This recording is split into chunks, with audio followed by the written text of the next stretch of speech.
अंदाज़े अर्चना channel में एक बार फिर से आ गई हूँ मैं, आपकी दोस्त अर्चना, आपके साथ कुछ गुफ्तगू करने और सावन की भक्तिमय माहौल में रमने। आप सभी दोस्तों को सावन की शिवरात्रि की हार्दिक शुभकामनाएं। दोस्तों, सावन मास को सर्वोत्तम मास कहा जाता है। शास्त्रों के अनुसार इस महीने में जो भी पूजा पाठ दान तप किया जाता है, उससे सभी प्रकार के कष्ट दूर हो जाते हैं और सभी प्रकार की मनोकामनाएं जल्द ही पूरी हो जाती हैं। दोस्तों, इस वर्ष सावन 2 महीनों का है और आप 8 सोमवार के व्रत रख सकते हैं और अपनी मनोकामनाएं पूर्ण कर सकते हैं। और आज सावन मास की शिवरात्रि है और आप सब में से कुछ दोस्तों ने तो व्रत जरूर रखा होगा। सावन मास के कृष्ण पक्ष के दौरान चतुर्दशी तिथि को सावन शिवरात्रि के रूप में मनाया जाता है। पूरा सावन मास शिव की पूजा करने के लिए समर्पित है। सावन की शिवरात्रि को कांवड़ यात्रा का समापन भी कहा जा सकता है।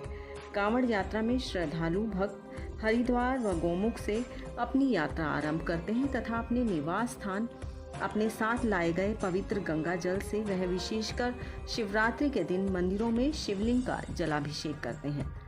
दोस्तों, ऐसा माना जाता है कि इस दिन व्रत रखने, शिवलिंग पर जल चढ़ाने से और शिव की पूजा विधि विधान से करने से भगवान शिव सौभाग्य का, स्वास्थ्य का और सुख शांति का आशीर्वाद देते हैं। दोस्तों, अब ये बात तो हो गई कि हम ये व्रत क्यों रखते हैं और इसका क्या महत्व है, परंतु इसकी कथा के बारे में भी जानना बहुत ज़रूरी है और आप सब इस कथा को सुनकर भी अपना व्रत संपन्न कर सकते हैं। तो शुरुआत करते हैं कि सावन शिवरात्रि की कथा से। पौराणिक कथा के अनुसार वाराणसी के घने जंगल में गुरुद्रुह नाम का एक भील शिकारी अपने परिवार के साथ निवास करता था। एक दिन गुरुद्रुह शिकार करने के लिए निकल पड़ा, लेकिन उसके हाथ एक भी शिकार ना लगा। लंबे समय तक इंतजार करने के बाद वो जंगल में शिकार की तलाश करता हुआ एक बेल के पेड़ पर चढ़ गया। उस पेड़ के नीचे एक शिवलिंग स्थापित था। कुछ देर बाद वहां भटकती हुई एक हिरनी आई। जैसे ही गुरुद्रुह ने हिरनी को देखा, उसने तीर धनुष तान लिया, लेकिन तीर हिरनी को लगता उससे पहले ही उसके पास रखा जल और पेड़ से बेलपत्र शिवलिंग पर गिर गए। ऐसे में गुरुद्रुह ने अनजाने में शिवरात्रि के पहले प्रहर की पूजा की। जब हिरनी ने देखा तो उसने शिकारी से कहा कि मेरे बच्चे मेरी बहन के पास इंतजार कर रहे हैं, मैं उन्हें सुरक्षित जगह छोड़कर दोबारा आती हूँ। कुछ समय बाद हिरनी की बहन वहां से गुजरी और उस समय भी गुरुद्रुह ने अनजाने में महादेव की उसी प्रकार से दूसरे प्रहर की पूजा की।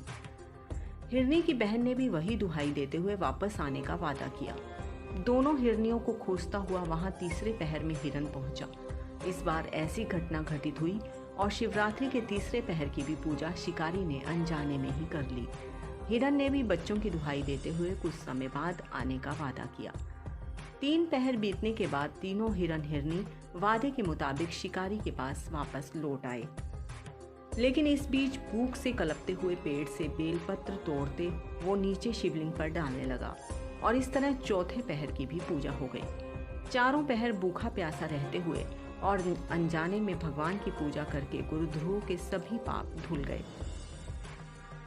तब भगवान शिव ने प्रत्यक्ष रूप से दर्शन देकर उन्हें आशीर्वाद दिया कि त्रेता युग में भगवान विष्णु के अवतार श्री राम उसके घर पधारेंगे और उसे मोक्ष की प्राप्ति हो जाएगी। इस प्रकार अनजाने में किए गए शिवरात्रि व्रत से भगवान शंकर ने शिकारी को मोक्ष प्रदान कर दिया। तो दोस्तों, ये थी शिवरात्रि व्रत की कथा। आई होप कि मेरा ये पॉडकास्ट आपको बेहद पसंद आएगा और इसी के साथ अब समय हो गया है जाने का।